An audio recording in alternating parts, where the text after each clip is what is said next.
2018 میں صحافی Jamal Khashoggi کے قتل کے بعد پہلی بار سعودی ولی عہد محمد بن سلمان وائٹ ہاؤس پہنچے، جہاں صدر ڈونلڈ ٹرمپ نے انہیں ویلکم کیا اور انہیں اپنا دوست کہا۔ ٹرمپ اور سعودی ولی عہد کے درمیان ملاقات میں اب تک کیا ہوا؟ اوول آفس میں دونوں ممالک کے لیڈرز نے صحافیوں کے سوالات کے جواب بھی دیے اور مختلف موضوعات پر بات چیت ہوئی۔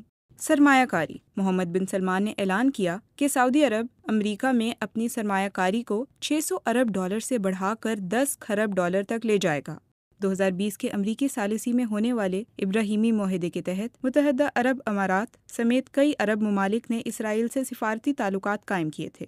سعودی ولی عہد نے کہا کہ سعودی عرب اس معاہدے میں شامل ہونا چاہتا ہے، لیکن صرف اس صورت میں جب دو ریاستی حل کے لیے ایک واضح راستہ موجود ہو۔ ٹرمپ نے اس موضوع پر سعودی ولی عہد سے ہونے والی گفتگو کو مثبت قرار دیا۔ صحافی جمال خاشقجی کا قتل: جمال خاشقجی وہ سعودی صحافی تھے جنہیں اکتوبر 2018 میں استنبول میں سعودی قونصل خانے کے اندر قتل کیا گیا اور امریکی انٹیلیجنس نے اسے سعودی عرب سے منسلک کیا تھا۔ جمال خاشقجی کے قتل سے متعلق سوال پر صدر ٹرمپ کا کہنا تھا کہ انہیں یعنی محمد بن سلمان کو اس بارے میں کچھ نہیں پتا تھا۔ آپ کو ایسا سوال پوچھ کر ہمارے مہمان کو شرمندہ نہیں کرنا چاہیے، مگر محمد بن سلمان نے خود جواب دینے پر اصرار کیا۔ خاشقجی سے متعلق سوال پر محمد بن سلمان نے کہا کہ یہ بڑی غلطی تھی اور ہم کوشش کر رہے ہیں کہ دوبارہ ایسا نہ ہو۔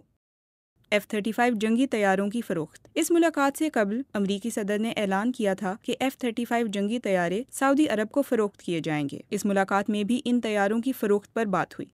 غیر نیٹو اتحادی کا درجہ: امریکی صدر نے منگل کی شام کو وائٹ ہاؤس میں سعودی ولی عہد شہزادہ محمد بن سلمان کے لیے ڈنر بھی ہوسٹ کیا۔ ٹرمپ نے ڈنر میں سعودی عرب کو اہم غیر نیٹو اتحادی قرار دیا۔ وائٹ ہاؤس کی جانب سے جاری بیان کے مطابق امریکی صدر کا کہنا تھا کہ انہیں یہ اعلان کرتے ہوئے خوشی ہو رہی ہے کہ وہ دونوں ملکوں کے درمیان فوجی تعاون کو ایک نئی اونچائیوں پر لے جا رہے ہیں اور سعودی عرب کو باضابطہ طور پر اہم غیر نیٹو اتحادی کا درجہ دے رہے ہیں۔